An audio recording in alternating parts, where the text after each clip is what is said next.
Para compreender Alexandre o Grande e seu império, nós temos primeiramente que entender a situação que ocorreu antes do seu nascimento.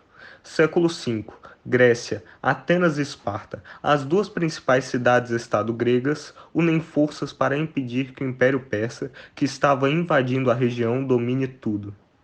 Após intensos conflitos, os gregos conseguem parar o avanço persa, e em consequência de toda essa batalha, Atenas acaba por se desenvolver, tornando-se uma potência na região. Depois de mais um tempinho, Esparta decide combater Atenas por certos motivos políticos, e assim se inicia a chamada Guerra do Peloponeso. Esse conflito dura décadas e acaba por enfraquecer as cidades-estados gregas. Devido a essa guerra, Filipe II, o rei da pequena Macedônia, que se localizava ao norte da Grécia, viu uma chance e decidiu tentar dominar tudo ali. Os macedônicos eram vistos pelos gregos como praticamente bárbaros, e sem que aquelas cidades-estado importantes estivessem enfraquecidas, Filipe não teria chance de dominação.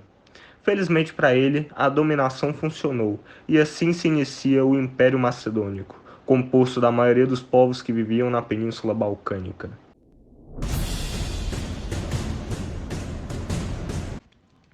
Alexandre III, conhecido posteriormente por Alexandre o Grande, nasceu na Macedônia em julho de 356 a.C.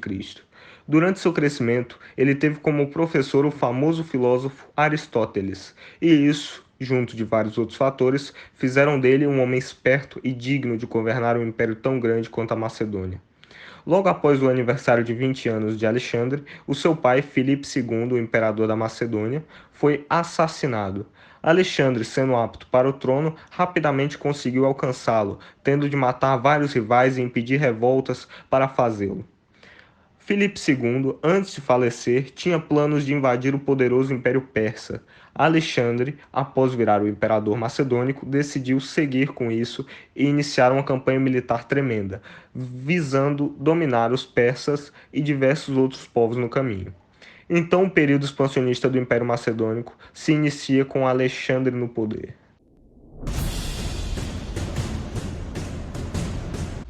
Antes de iniciar a conquista da Pérsia, Alexandre decidiu garantir a segurança de suas fronteiras no norte. Ele reprimiu diversas revoltas no território e sobrepujou tribos trácias na região. Mas enquanto lutava no norte, os tebanos e os atenienses iniciaram a rebelião. Com a volta de Alexandre ao sul para reprimir essas insurreições, diferentemente de outras cidades gregas que hesitaram, Tebas entrou em combate, mas com uma defesa ineficaz. Alexandre destruiu a cidade, queimou as regiões vizinhas e escravizou muito de seus habitantes, fazendo Atenas e o resto da Grécia se intimidarem e buscarem a paz com a Macedônia.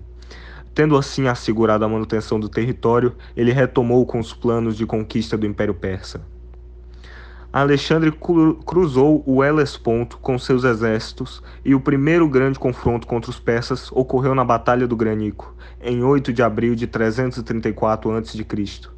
Ele saiu vitorioso, aceitando a rendição da capital local, Sardes, e prosseguiu.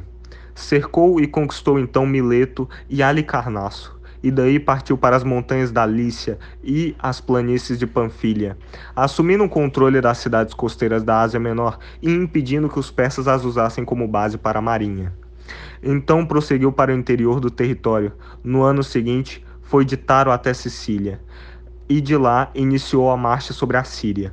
Dário III, o imperador persa, com um exército maior, forçou a recuada das tropas de Alexandre de volta à Sicília. Os dois voltaram a se enfrentar na Batalha de Isso, vencida por Alexandre, e que permitiu um avanço ainda maior deste sobre o território asiático. Continuando sua marcha sobre a Síria no ano seguinte, 332 a.C., Alexandre cercou a cidade de Tiro e forçou a submissão da região. Após a queda das cidades na Síria, a maioria das cidades no litoral se renderam ao exército de Alexandre. Ele então avançou sobre o Egito. Lá, após conquistar diversas cidades, foi saudado como herói pela população local, proclamado filho de Amon e posteriormente como filho de Zeus Amon, sendo considerado até por sua morte como uma divindade. Foi no Egito também que ele fundou a importante Alexandria. Com o Egito sob seu domínio, Alexandre partiu para a região da Mesopotâmia, o coração do Império Persa. Confrontou Dário novamente na Batalha de Gaugamela e novamente saiu vitorioso, forçando a fuga do inimigo. Com a devastadora derrota, Babilônia se rendeu ao exército rival, e o governo de Dário, desmantelado, não conseguiu mais levantar exército algum.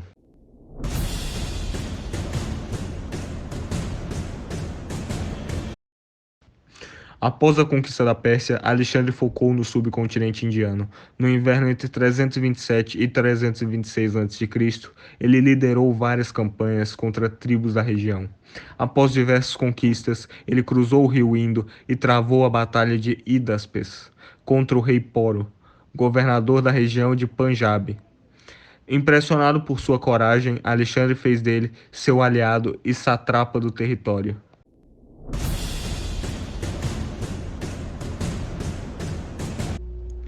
Alexandre planejava mais excursões militares na Arábia e na Europa Ocidental, mas seus planos foram frustrados por sua morte prematura.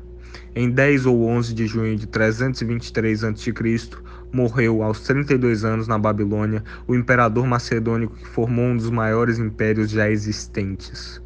Ele morreu por conta de uma febre repentina e não se sabe com certeza sua causa. Há hipótese de envenenamento, mas esta não é muito aceita pelos historiadores. Acredita-se que tenha sido em decorrência de febre tifoide ou malária.